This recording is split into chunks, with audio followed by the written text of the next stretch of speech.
Okay, thank you all. Welcome. Good afternoon, and welcome to the Plan Committee. And welcome all, I said, to the Planning Committee. And the first item on our agenda is any apologies for absence. I know we've had one. Yeah, from Councillor Nicola Matthews, Chair. Yeah, thanks. Item 2, any disclosures of personal and prejudicial interests? Got one here first. Got a few, all right. Yeah, Peter? declare personal interest in item 1 on the schedule, unit 1 to 2 Lime Grove, because he's a fellow councillor. Yes, well, we all yeah. should, in The fact, yeah, personal interest, good yeah. point, yes. And then Councillor Jones? Yeah, okay. Anyone else? Was it? Yeah, take a block decoration on that one, but was it something else, Mark? Yes.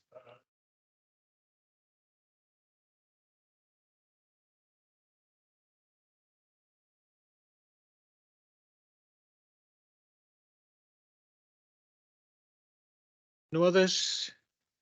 No? Okay, thank you all. Well, we'll turn the agenda, but we will start with, sorry, we'll go to item 3. My apologies, is to approve and sign the minutes of the previous meeting as a correct record. And that's on page 1. And page 2. Move as a true record. Thank you. Item 4, any items for deferral or withdrawal? No, Chair. Thank you. Now we go to item 5, is the determination of planning applications under the Town and Country Planning Act of 1990. And turning to the agenda, we've been asked if we would deal with item 4 first, which is the item on page 74 in Lacher. That's to Chris, yeah? Thank you. Right, okay, yeah, yeah. Thank you.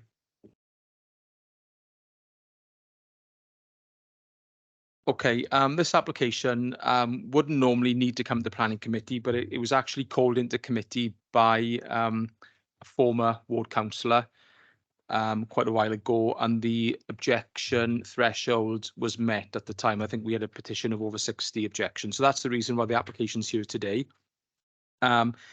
The application is also subject of a non-determination appeal. So as you can see from the reference number, the application has been with us for quite a long time. The applicant's agent has submitted a non-determination appeal. So what that means is that we, as a council, have got 4 weeks within which that application, that appeal is lodged to formally determine the application, i.e. to make a decision whether the application should be approved or refused before it actually formally gets determined by the planning inspectorate. The deadline for making a decision is actually today. So we are quite lucky really in that the committee meetings today and not a day later. So if we are to determine the application, it does need to be today. So we can't really afford to defer the application, unfortunately. So in terms of the application itself, the application relates to land within a residential part of Lacher. The site is approximately 109 metres wide and 112 metres deep. The site lies within the settlement limits as defined by the council's LDP. So the application the application site is shown in the plan. I don't know how clearly you can see the red line boundary. Are you able to outline it, Ian? Sorry, with the cursor, or zoom in slightly? Yeah, so if you can see the red, that's the extent of the application site.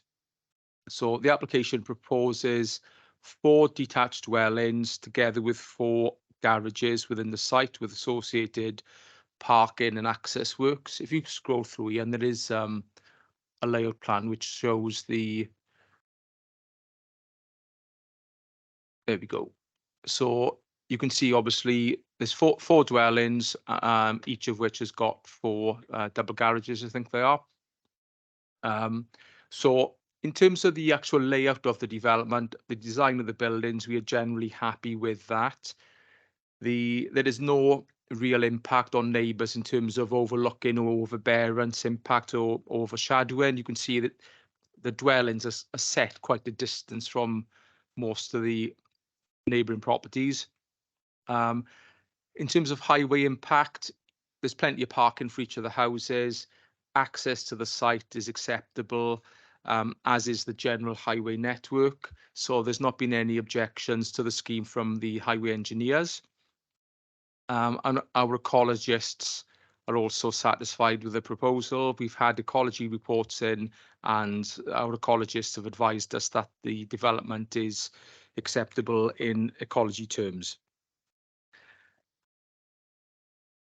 Obviously, the report sets out that there are two technical issues with the proposal, namely trees and flooding, which I can come into in a bit more detail later on.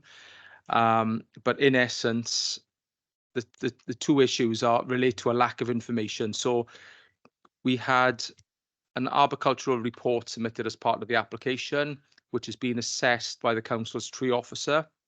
And the tree officer has recommended that the application be refused due to the inadequacy of the report. He's basically explained to us that the assessment contained within the report does not go far enough in assess the impact of the development on the trees within and adjacent to the site. That's explained in the report, in the appraisal section of the report. And the other issue is one of flooding. So NRW initially raised concerns with the development. They were concerned that the houses could potentially flood, and it was suggested that the slab levels of the houses be raised within the site to avoid the houses themselves being flooded. When I say houses, sorry, the proposed houses. So we received a series of cross-sectional drawings, which I think are on the presentation, Ian.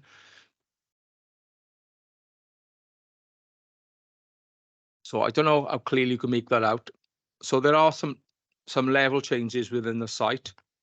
They are not particularly significant, but what is proposed is the slab levels of the houses will be raised somewhere in the region of 300 to 400 meters, so that the houses themselves at 300 to 400 millimeters rather,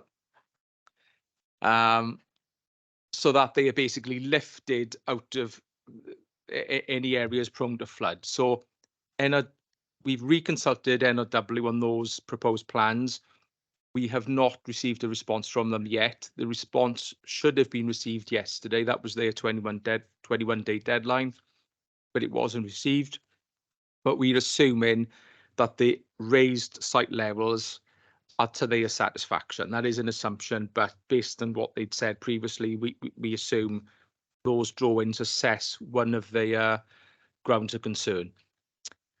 The second issue that they raised, however, was they're concerned that the proposed development will lead to third-party flooding. So what they are suggesting is the development by creating hard surfaces within the site, raising the levels, etc., will mean that adjacent properties will be more prone to flooding. Now, the applicant's engineers have suggested that that would be unlikely to occur. In response to that, NRW have said, well, if you think that is the case, you need to demonstrate it by undertaking a hydraulic modelling exercise, something called two-flow, which I must admit I'm not very familiar with, but that's the terminology that they've used. So the requirement for that two-flow modelling exercise has been brought to the attention of the applicant, but it has not been received. So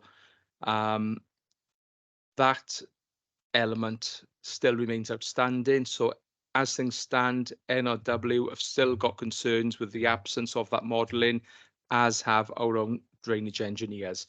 So what we are left with, Chairman, is two reasons for refusal. One relating to the lack of information regarding impact on trees, and one relating to the lack of information in respect of third-party flooding. So the recommendation is set out there, and I'll leave it over to you. Thank you. Thank you very much for that. And we have the agent here this afternoon. Yeah, we've got 5 minutes to address the committee, please.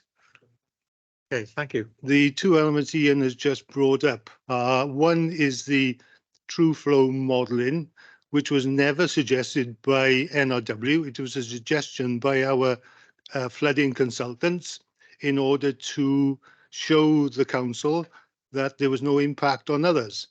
So this hydraulic modelling exercise is on the Lacher estuary and the sea, which is a vast exercise and disproportionate to the scheme. 1015 says that an applicant should provide a flood consequence assessment, which we have provided 3. The site is now outside all the NRW flood maps, so it has no element of flooding attached to it. Ian has brought up that the thresholds or the slab levels have been raised by 300 millimeters, which in consequence to the sea is like 1 grain of sand on a beach. So the question that the planning officer has asked is, what is the impact on others? And the consultant has put nil, negligent. But the council has decided to challenge that, not NRW, and they've shown no appropriate reason for that. The second one, which is the trees, I spoke to Carol Hill at the council this morning, because the documents which we have sent to the council have not been shown on the council's website, and Alan Webster is only able to judge the application by what he can see on the council's website. So Alan Webster is not in control of making that decision, because he has not had appropriate contact with the documents that have been sent to the council.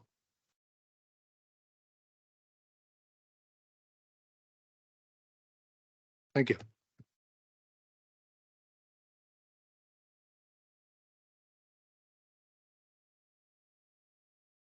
Councillor Jones, please. Thank you. I do have concerns after reading the report. I hear what the agent said, but I'm also very concerned about the coal authority's comments. I'm sure most of you know that I've got a road in my ward that's got a massive hole in it, and it's an adit apparently, which is the entrance to a mine. It's going to be major works. The road might be closed for up to 18 months. We've had small issues there previously, and we also had a water main running along the other side of the road, which had a rather large leak. Now, they can't say the water main actually caused this all to collapse, but I am really concerned. It is only the road. Thankfully, although it goes towards houses and the school, they are not affected. If we're saying we're building 4 houses, and it does make comment about plot 4 specifically, and it says the coal maps are not accurate, which I know. I am really, really concerned that we're going to be building on an area that could be unstable. Yes, if you are raising it slightly for the flooding, and obviously the tree issue, because you know, we are there to protect the environment as well as look at planning reasons. So I'm very sorry. I do find that I would be unable to support this application, because I do know of the consequences if we get it wrong. We are just lucky it's in a road. It was Councillor Black. Yeah, thank you, Chair. Just a couple of quick questions. The blue, I'm not quite sure what the blue outline is on the plan. That's the first one. Secondly, these 2 reasons for refusal sound like the sort of thing that could be sorted out over a period of time, but we're now effectively having our hands tied by an appeal for non-termination, which means that we're having to sort of make a decision straight away rather than let the thing go forward and get all the appropriate evidence in. So that's my understanding. And the third question is, when you refer in the first reason for refusal to third-party flooding, my understanding of that is not so much flooding from rivers or sea, but to do with water runoff and the impact of water runoff from the site onto other properties. I'm just wondering if that's the case. Anyone else? Did I see any other hands? No. No, sorry, sorry. No. Sorry, Chris, was there anything you wanted to respond to? Like, we can just tidy up some of the comments that have been made. So in terms of the last comments we've had from NRW are set out at the bottom of page 97 of your agendas. So They're 97 on mine. I'm assuming they're 97 on yours.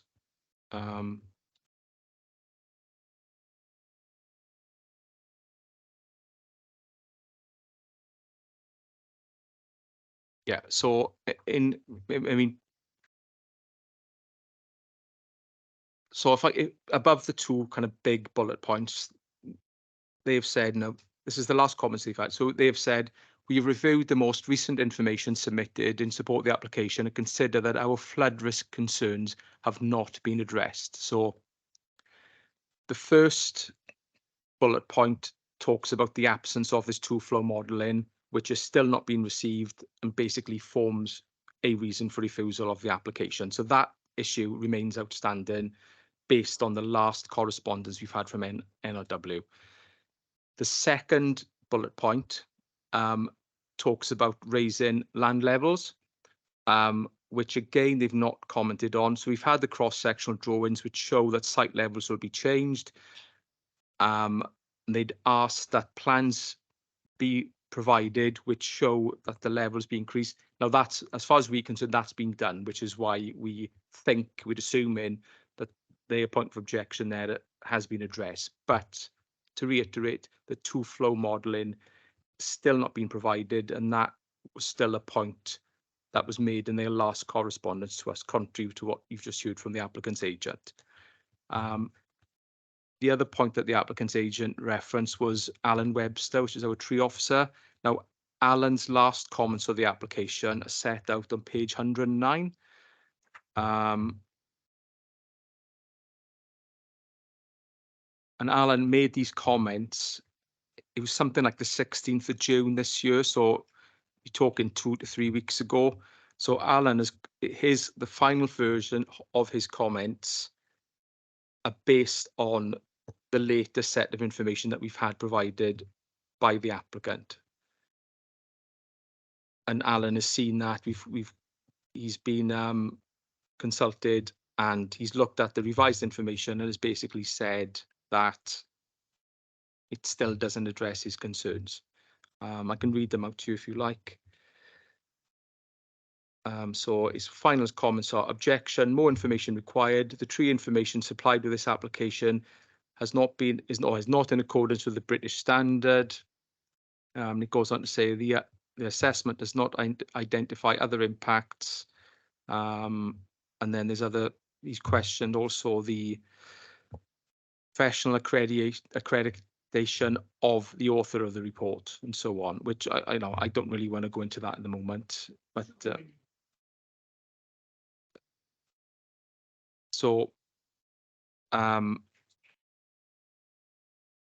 so that they are the latest comments from the consultees in terms of the blue land, Councillor Black. So basically the red line is what we call the application site. So all of the development is contained within the red land.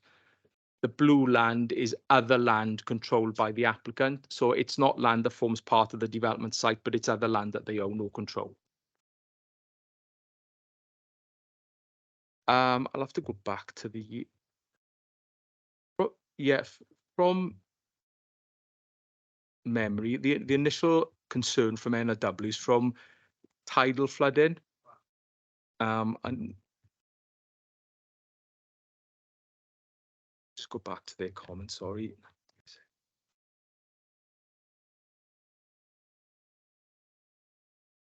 My understanding is that's why they think the site is prone to flood, is from the tidal, I'm trying to find, yeah, flooding from the sea, yeah. Well, I'm assuming because obviously the site is going to be developed and there'll be hard surfaces created, footprint and levels are going to rise, it's going to potentially displace. Now, yeah, so it's potentially not going to occur, but what NRW and our drainage officers are saying is that it's down to the applicant to demonstrate that it will not occur. And the one other issue which was raised by Councillor Mary Jones was the land stability issues. Now, the Coal Authority obviously have looked at the application and they have talked about the various coal mining activity in the area, but ultimately they've not objected to the application. So say, for example, we were recommending the application be approved, we'd be imposing conditions which would have required more site investigation works to be carried out, in particular intrusive site investigations where you require, you need to drill into the site. So that's the reason why it's not included as a reason for refusal, because it's something that we could have dealt with by condition. Yeah. Okay. Thank you very much, Chris. Councillor Lewis, sorry.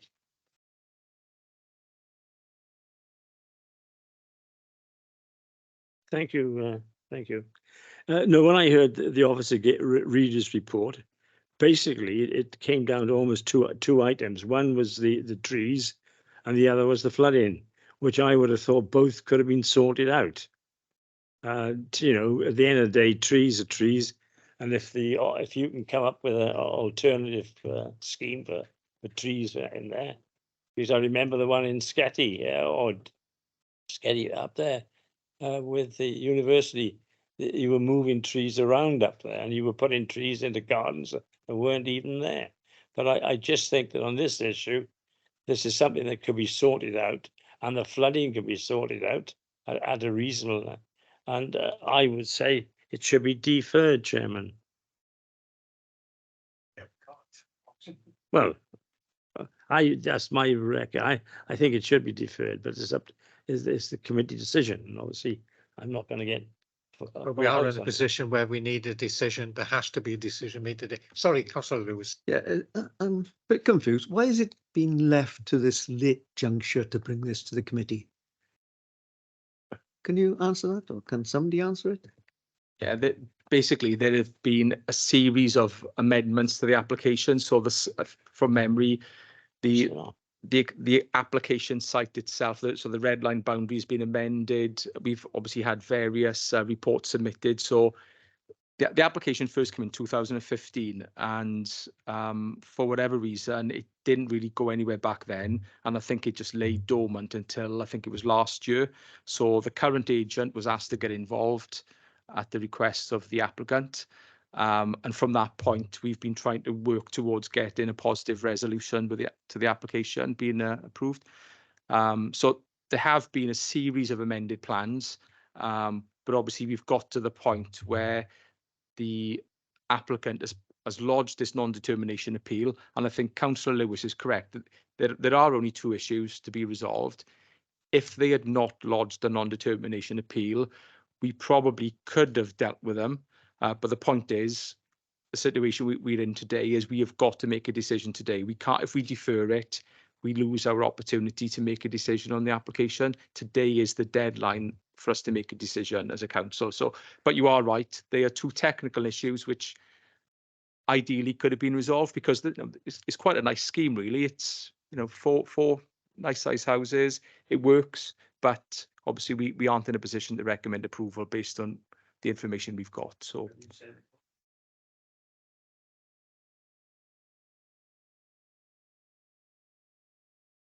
yeah, we've got no other objection to the application. It's just the lack of this technical information, and we have been advised by the professional consultees that the application should be refused, which is obviously where we are with it. Yeah.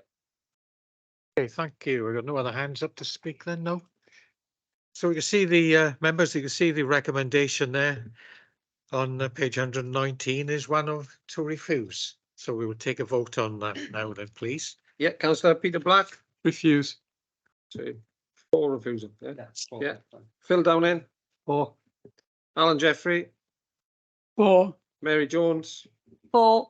Sarah Keaton. Refuse. Mike Lewis. 4 refusal. Richard Lewis. Nicola Matthews. 4. Mark Tribe.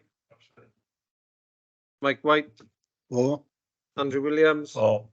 And Paul Lloyd. A 4. 10 for 2 abstentions, Chair. There, well, that's carried. Thank you very much. And then we go back to item 1, which you find there on page 6 is thank you to Kelly, and Chris, you've got this one as well. Thank you. Okay, this is quite a straightforward application. The application's only here today because the applicant is Councillor Nicola Furlong. So there's not been any objections to the application from neighbours or consultees. So, and it's quite a straightforward application. So, Chair, I think I'll probably keep it quite brief if that's okay. Of course, yeah. The report does set everything out, but basically the application building is commercial premises is within a cluster of 4 commercial properties in what is a mainly residential area of Calais. And planning permission is sought to convert the first floor of the property to a flat. There are no external changes to the building. So the property is the property there with the dormer windows. So, in summary, the proposal is to introduce a first floor flat to a property which is within a predominantly residential area. So there are no real impacts on neighbours, or neither are there any highway impacts, so we recommend an approval, Chair.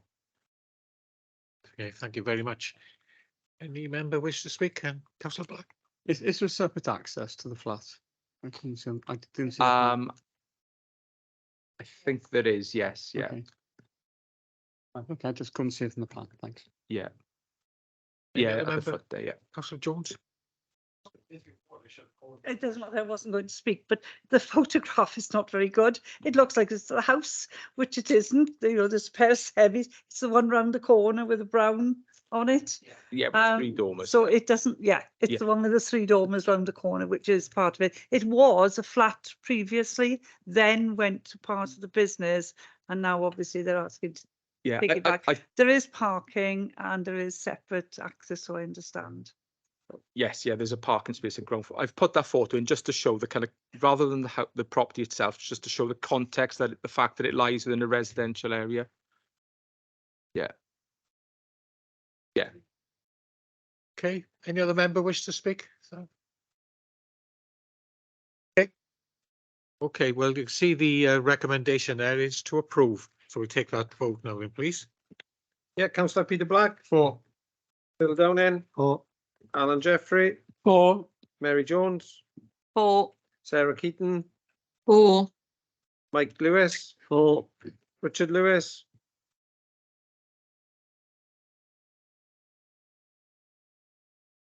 For, against, or abstain? Nicola Matthews, For.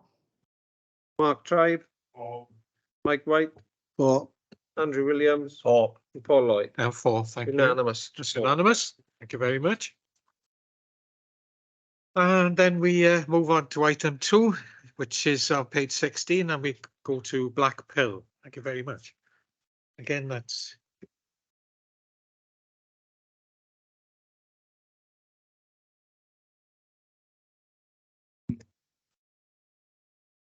Uncontroversial application. The reason this application is at committee is because one of the applicants is one of the planning officers working in the planning department. So the application site falls within the Bay Area, but because the planning officer works in the Bay Area, my team have been asked to deal with this application just to for the reasons of transparency. So the application relates to a residential dwelling. As you can see from the location plan, is quite a big property located within a large curtilage. The proposals largely relate to fenestration alterations to the building. I think the building is proposed to be re-rendered. There's some cladding proposed to the existing garage, and they want to erect a flue. So there's not been any objections from any of the neighbours. No objections from consultees. You know, it's a straightforward an application as you can get, really. So we recommend an approval, Chairman. Thank you, Chris. Thank you. Any member wish to speak to? No? Just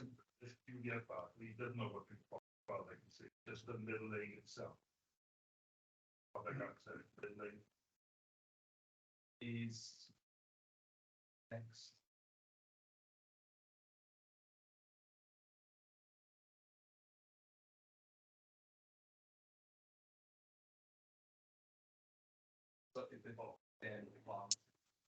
I can't hear anything.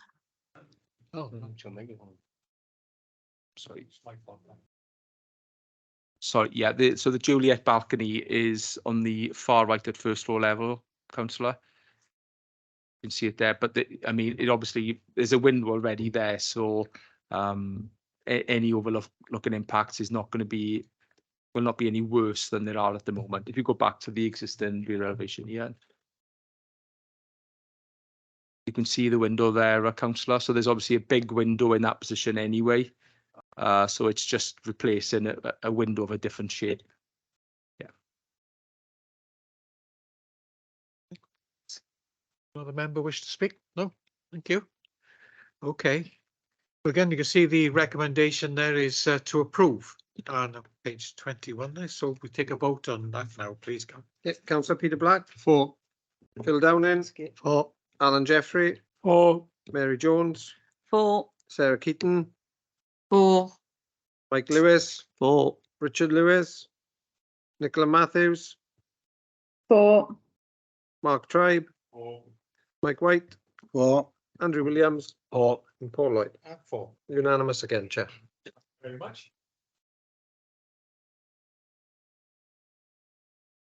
Right, folks, thank you. Moving on to item 3, we're off to Reader Pandy Road. And that's yours, Eileen. Thank you. Thank you, Chair. Good afternoon.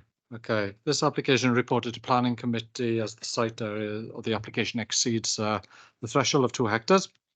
So as background information, some of this might be familiar for you as members of the committee. So in August 2021, Planning Committee approved the construction of a greener grid park comprising energy storage and grid balancing equipment and infrastructure and landscaping on this particular site. So the permission was varied by a Section 73 application, which was reported to Planning Committee and approved in May of this year. So that consent resulted in some minor amendments to the approved layout and design of the development. So this latest proposal is largely on the same site and very similar in the nature. So I would explain a little bit about that shortly. So this slide then shows the approximate location of the site in context to its wider surroundings. It has a total area of around 7.5 hectares. It's in a rural location to the north of the M4, but to the south of Velindre. Next slide, please, Ian. So this slide is the counterpart aerial image of the site showing its location. Although being in a rural area, the site is located northeast of the Velindre National Grid substation and gas compressor station. To the east of the site, and including part of the access to the proposed development, a development consent order has been granted by the Secretary of State for Business, Energy and Industrial Strategy in 2019 for a gas-fired generating station known as the Abergelli Power Project, or APP. So separately, 2 planning permissions were granted for gas and electric connections to the APP, and all those permissions remain extant. Next slide, please. So this is the closer view of the application site and its relationship with the National Grid site. The extent of the red line, the extent of the site is shown in red. The main part of the site, being the compound, would be located within an agricultural field that borders another track associated with Abergelli Farm. The proposed access track to the development crosses further fields before linking up to a B road via the existing access road through the National Grid substation. Unlike the previous permissions, the extent of the site has been enlarged and will include an additional arm which branches across the access route to wrap around the northern edge of the existing substation to provide a connection to the grid facilities, to the grid infrastructure. Next slide, please. So notwithstanding this arm, this latest application is largely on the same site and very similar in nature to the already approved scheme. So this slide shows the approved site compound on the left-hand side, as varied by the permission granted by committee in May this year. The proposed site layout of the compound under this latest application is on the right-hand side. So the proposed compound would be slightly larger than previously approved, but very similar in terms of its location and character.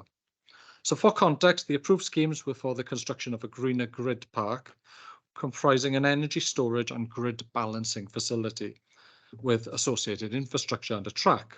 So in short, these proposals were for an electricity storage and distribution facility designed to balance electricity demand and supply to prevent shortages and blackout as a result of the intermittent nature of renewable energy sources that feed into the main grid. So the development now proposes under this application is very similar in nature, providing an energy balancing facility. However, there are some differences, which includes the omission of the battery storage element, the introduction of further infrastructure such as synchronous compensators, and the provision of underground cabling which connects to the main substation, the main grid. All of this would result in some increases in the red line boundary, as I've explained earlier, and additional planting. So the changes are aimed to improve the efficiency of the development and strengthen and stabilize the grid network, essentially, because of the renewable energy being feeding into it. So the proposal does not generate any new electricity, and while 2 planning permissions for similar developments currently exist on this site, only one scheme could realistically be implemented. So the approval of this would only result in one form of greener grid park at the site. So the main development the main compound area is approximately 125 metres by 109 metres. And the report before you today has itemised the key and assessed the key components of the scheme.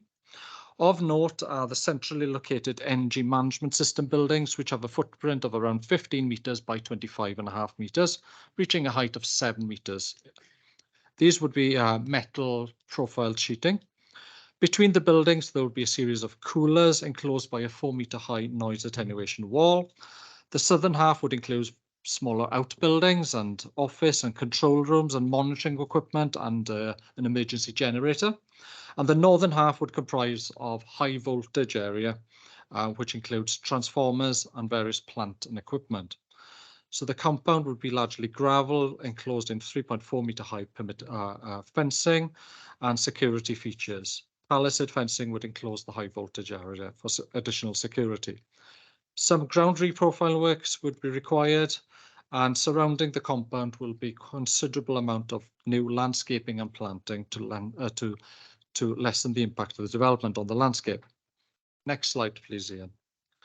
So here are the elevations and floor plan of the 3 proposed energy management system buildings. They would have simple design and appearance and finished in green metal, as I mentioned, similar to what has already been approved by earlier permissions.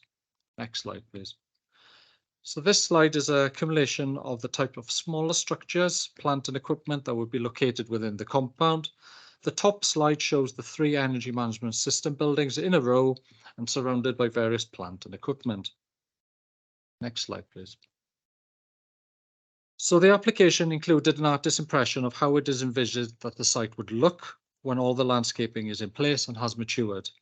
Whilst these don't hold any significant weight, they do have a good understanding of how the site may appear within this context. So this is an image of the site compound as approved and varied by the permission in May of this year by committee. Next slide, please. So this is the proposed site compound, which is slightly larger in size and shows the buildings rotated, but still in a central position, and note the omission of the battery storage compound. So Ian, I don't know if you want to flick backwards and forward a couple of times. So that's been approved. That's how it is, proposed and approved and proposed. Okay, next slide, please. So turning to the photographs, the site is located to the National Grid substation and gas compressor station. This is the photograph of that site and shares very similar visual similarities to the development, including the proposed compound. So tall, green-cladded buildings, energy plant and equipment, and security fencing. Next slide, please, Ian. So the proposed site compound is separated from the National Grid site by dense planting in a small agricultural field.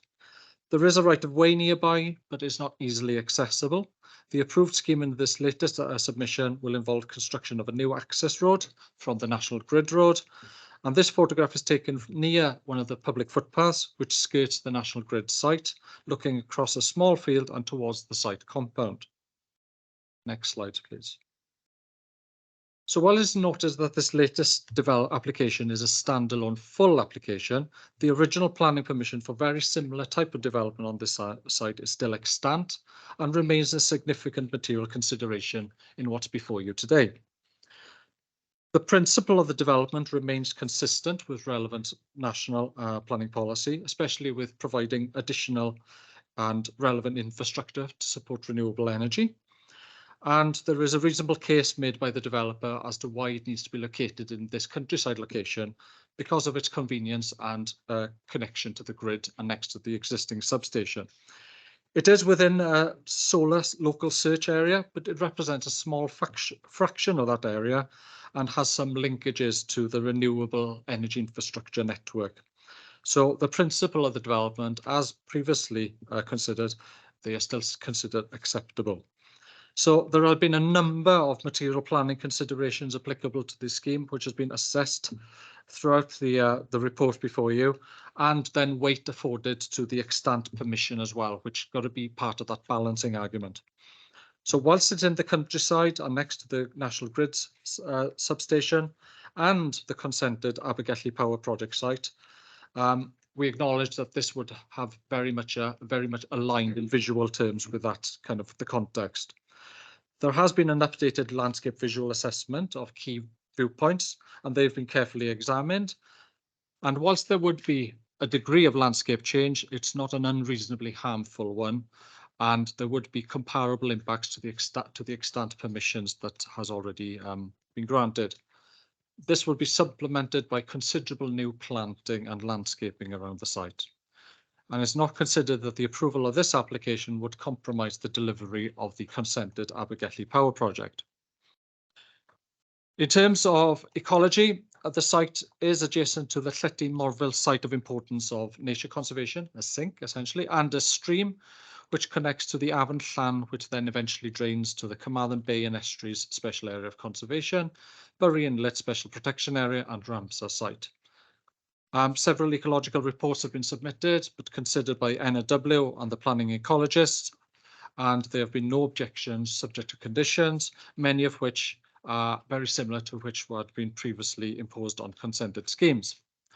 There'll be no tree felling, and the council's tree officer is satisfied with the submission, subject to conditions.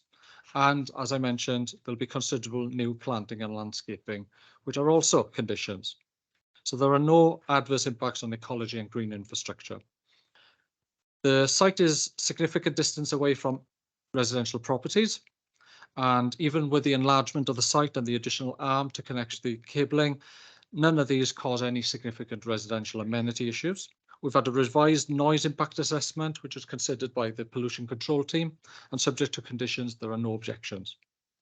In terms of highways, there would be a new access road, but that was part of the previous extant permission as well. But due to the changes on the components and what's actually going to be within the compound, there are some changes to the constructional movement. So a new transport statement has been submitted. Whilst there would be some additional transport traffic from construction, particularly regarding to HGVs, the Highway Authority consider that this raises no objections. The access track crosses a public footpath, and access to this path would be maintained throughout the construction and operational phases. And this was raised at, the same issue was raised at the committee in May, but the same conditions will apply and there'd be no material circumstances there. And the condition which requires a permanent crossing to be provided as part of that footpath has been included again. So finally, the site has been accompanied by a flood consequences assessment, which confirms the report of previous permissions on it, that the risk of flooding is on the site is low or very low. There are some additional flooding from surface water flooding, but it's not significant, especially when this site is not going to be manned by persons. And there is extant permission on it as well, so that holds weight. Separate sub-consent would be required for surface water drainage. So to conclude, whilst the site is an open countryside, the development is considered to provide the necessary infrastructure for renewable energy and has support in planning policy in principle terms. There are extant permissions which weigh heavily in favour of the development, and none of the material planning considerations that have been raised have raised any objections by consultees or can be adequately mitigated by conditions. So the recommendations do approve, subject to conditions. Thank you, Chair. Thank you very much. First off, we got Mr. Turnbull wants to address the committee. Are we? Yes? Yes. You've got 5 minutes to address the committee, sir. Thank you. Thank you very much. My name is Colin Turnbull and I'm a Chartered Town Planner at DWD. We're a firm of planning consultants engaged by Statcraft. My team was also involved in the Section 73 application just referred to. This was approved in May 2023. I'll explain the background to the application and the 2 previous permissions at the site before going on to explain the acceptability of these latest proposals. So we saw a couple of visuals earlier. They help to illustrate the differences between the 2 latest schemes, and they are found in the Appendix 2 of the Planning, Design and Access Statement. I won't share these on screen again unless requested to do so, but I'm happy to go through those. So the purpose of the development is to strengthen and stabilise the electricity network. The main component that achieves this is called a synchronous compensator. This can be thought of as a flywheel, providing inertia to keep the grid at around 50 Hz frequency. There'll be no net generation of power at the site. Planning Policy Wales highlights the need for grid infrastructure and creates a presumption in favour of these developments. Paragraph 5.7.7 is key. This states that the planning system should integrate development with provision of additional grid infrastructure, optimise the location of new developments for efficiency, minimise carbon impacts and maximise renewable and low carbon sources, and integrate sustainable building design principles. The Greening Grid Park delivers on all these aims. As we've heard, the site is located within the open countryside, and the local development plan states presumption against development here with the exception of necessary infrastructure and network enhancements. So these exceptions do apply to this scheme. We do require a location close to the existing substation for efficiency, but we have been able to visually integrate it. We've minimised the scale of the development, while we've still been able to include land for biodiversity net gain and the necessary cable connections. The design has evolved since the previous applications. Statcraft has established that the best grid balancing solution here comprises 6 synchronous compensators. So you have 2 in each of those 3 pairs of buildings that we saw on the earlier slide. The previous Section 73 permission contained 4 synchronous compensators along with a battery system. We've been considering the views of consultees. We provided clarifications on tree protection and otters, which Natural Resources Wales were content with. Highways impacts would be negligible once operating, and a condition will control construction traffic management and abnormal indivisible loads. So that's the really large loads involved with bringing on transformers and larger plant. As the report notes, the proposals don't require an environmental impact assessment due to the low level of impacts. In terms of the visual appearance, we've been able to incorporate planting and utilise dark coloured cladding. The official colour is moss green. That will recede into the background, especially once planting's established. We provided some clarifications and new drawings showing minor cut and fill works due to the slope across the site, and these will be subject to conditions. Functionality and security are really important for these types of projects. So we've used secure palisade fencing around the high voltage yard, but weld mesh fencing is used elsewhere. In conclusion, this Greening Grid Park will reinforce the grid and allow further renewable connections in support of the Welsh Government target of 70% of electricity consumption from these sources by 2030. It has been designed sensitively and improves where possible on the scheme that received unanimous committee approval in 2021. No consultee objections remain, and the Officer view is that planning conditions are capable of controlling remaining matters. Thank you for your time today. Okay, thank you very much. And Officer Tribe, you're the ward member here. Did you want to speak? All I can say that we've had a public forum locally held at Morrison Rugby Club, and it's a very professional company. No objections raised locally.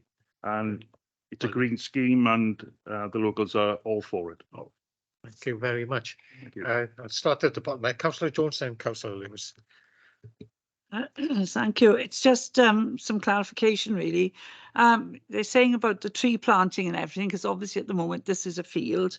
On page 68, it says condition 11, I take it, about the boundary treatment for the development shall be implemented in accordance with the details indicated on the approved plans, but it says the approved boundary treatments should be provided prior to the first beneficial use of the development commencing. So it's not going to be, while it's being built, they're not putting in, I take, any form of boundary treatment, which I took then to mean a fence. But is it the trees? And looking at the trees, I'm just wondering how long it is before all these trees grow to screen it. But there was mention that there is going to be another kind of fence, but you couldn't see it on, you could only see it on the other plant. So I'm just wondering what kind of boundary treatment we're actually talking about. Thank you. Yeah, just like to say, it's with the green technologies, the very fast moving and improving and evolving technologies at this particular point in time. And I fully understand that the company would like to change the existing plan that we approved to one that includes more cutting edge technologies to help boost the and regulate the flow of electricity. So I'm completely in favour of this application. Thank you. Yes, thank you, Chair. Yeah, it's in relation to the highways section of the report. Obviously contained in page 46 regarding the concerns there. What I noticed in there, there's no sort of time working issues has been perhaps built into it. You know, when they're going to start the construction of all the vehicles and that's going to be going through the area, you know, usually we usually put a sort of a time, sort of a working time on it, you know. But I just wondering whether that might is any indication of whether that might be included, taking into consideration the amount of every vehicle that's obviously going to be going back and forth to this plant. But fully in favour of the application, Chair. But just that point. Okay, Councillor Kitten. I just wanted to say in response, I'm obviously fully in favour of this development, but just wanted to say in response to Mary, if they're putting in 4-year-old saplings like they were around West Cross, they'll grow pretty fast. And there shouldn't really be too much concern as long as there's some fencing there as well. Thank you. Thank you very much. I got no other hands up. Just a couple of points there, wasn't there, Eileen? Thank you. Fine, okay, I'll comment on the boundary treatments then. So we do have condition for boundary treatments. Mainly they are two different types of boundary treatments. What I mean by that, they are mainly fencing. One is palisade fencing, which is a harsher appearance to it, I suppose. That is mainly to protect the high voltage area within the compound, because you need that additional security, obviously, to protect everybody. The other fencing that goes around the main perimeter of the compound is a bit softer, but again, it's a man-made kind of appearance on it. We do have a condition then that covers the wider landscaping and the tree planting, etc. And I hope the additional image that you can see on there shows that's how it's envisaged that it would look like once all the planting has matured. So that's a period of several years there. The reason in condition 11, because hedgerows, for example, is something that's permeable and would allow hedgerow movement, for example. That's why condition 11, I think, is the one you mentioned, talks about kind of, yeah, to make sure, because they are more physical, rigid things. So you need to maybe cut a little hole to make sure that hedgerow could pass between them. So number 11 is more about the hard boundary treatments. But we have other conditions then which deals with the planting and the landscaping that goes with it. Okay. Highways one, I'm not entirely sure whether or not somebody from highways would want to comment on that. I'll Matt, jump did you in. want to comment there? Yes, thanks, Alien. Yes, there's a condition in there, condition 7, requiring a construction traffic management plan. Councillor White said what that will do is it will set out things like construction programs, times on site, when we're going to, when they'd be allowed to route HGVs through Belinda and up the lanes into the site. But yeah, we've got no concerns in that regard, really. Thank you very much. Thank you, Matt. No other hands up then? Okay, thank you. So then we can move to the vote on that, and that is one to approve. So we take that vote now. Thank you. Yeah, Councillor Peter Black, For. Phil Downing, For. Alan Jeffrey, For. Mary Jones, For. Sarah Keaton, For. Mike Lewis, For. Richard Lewis, Oh, Nicola Matthews, For. Mark Tribe, For. Mike White, For. Andrew Williams, for Paul Lloyd. and for. Unanimous again. So carried unanimously. Thank you very much. Yeah. Okay, thank you. Yeah, thank you very much. And that concludes our business today. And our next meeting, we will meet again on the 1st of August. Thank you very much. The 1st.